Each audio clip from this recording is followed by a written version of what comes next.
ভালো আছেন তো? আপনাদের নতুন পরীক্ষার সম্মুখীন হয়েছে ঠিক না? মহান রব্বুল আলামিন বলছে আইয়ুহাল্লাযীনা আমানু বিরু ওয়াসাবিরু ওয়ারাবিকুল্লাহ লাআল্লাকুম তুফলিহুন। তোমরা ধৈর্য ধরো, ধৈর্যের প্রতিযোগিতা করো। আমরা 16টি বছর ধৈর্য ধরেছি, ধৈর্যের প্রতিযোগিতার পরীক্ষা দিয়েছি ঠিক না? এই ধৈর্যের পরীক্ষা দিতে গিয়ে আমাদের প্রিয় পাখি আল্লাহ হাসান সাইদি 3.5 বছর জেলখানায় ধারণ করেছে।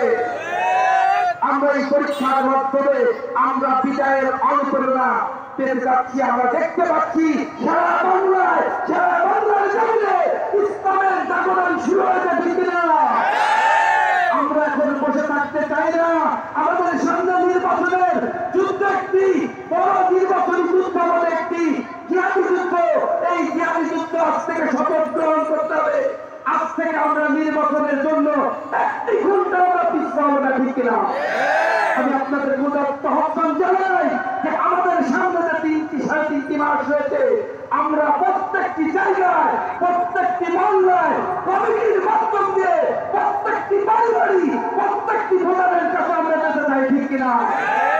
আমরা ভোটারের মাঝে যে আমরা